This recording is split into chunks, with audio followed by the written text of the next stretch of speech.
महादेव जी कहते हैं, मेरे बच्चे, मैं तुम्हें एक महत्वपूर्ण सत्य का संदेश देना चाहता हूँ। तुम कठोर परिश्रम करते हो, उसका तुमको फल स्वरूप नहीं मिलेगा।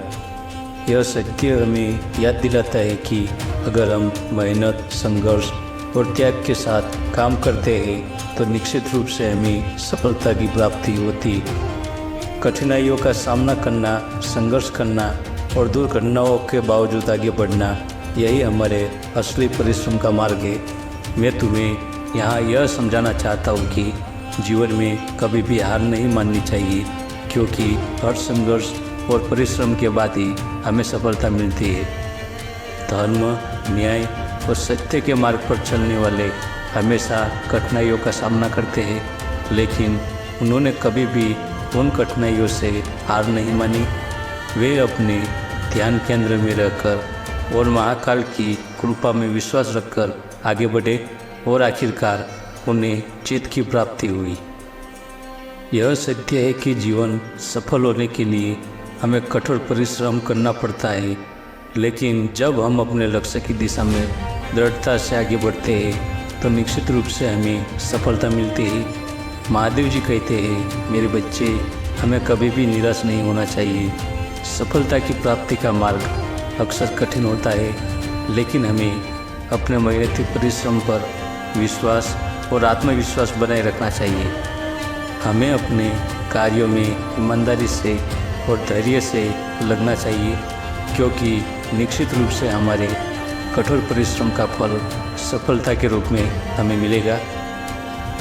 कठिनाइयों से भरी हुई जीवन प्रक्रिया में हमें कई बार संघर्षों का सामना करना पड़ता है, लेकिन धैर्य और सहनशीलता और कठोर परिश्रम के माध्यम से हम सभी अपने लक्ष्य को प्राप्त कर सकते हैं। न्याय का सिद्धांत है कि हर व्यक्ति को उसके प्रयासों और कार्यों के अनुसार फल प्राप्त होना चाहिए। यह न्याय का सिद्धांत हमें यह सिखाता है कि समय और परिश्रम कभी भी बेकार नहीं जाता। हमें यह ध्यान में रखना चाहिए कि जीवन में सफलता के लिए कठिनाइयों का सामना करना आवश्यक है। धैर्य और परिश्रम के माध्यम से हम अपने लक्ष्यों को प्राप्त कर सकते हैं और न्याय का सम्मान प्राप्त कर सकते हैं। जीवन में सफलता प्राप्त करने के लिए हमें कठिन परिश्रम करना पड़ता है। धर्म और न्याय के मार्ग पर चलने के लिए हमें संघर्ष करना पड़ता है, और इस संघर्ष में हमें परिश्रमी बनने की आवश्यकता होती है। कठोर परिश्रम करने का मतलब है संघर्ष करना, हर चुनौती को स्वीकार करना और अपने लक्ष्य की प्राप्ति के लिए प्रतिबंधित रहना। महादेव जी कहते हैं, मेरे बच्चे, जीवन में सफलता के लिए हमें परिश्रम के मार्ग पर चलना होगा। मैं तुम्हें धर्म और न्याय के मार्ग पर सदैव चलते रहने की आशा करता हूँ। तुम्हें प्रेरित करता हूँ कि निरंतर परिश्रम करते रहो और अपने लक्ष्य को प्राप्त करने में सफल हो। हर हर महादेव, जय माता।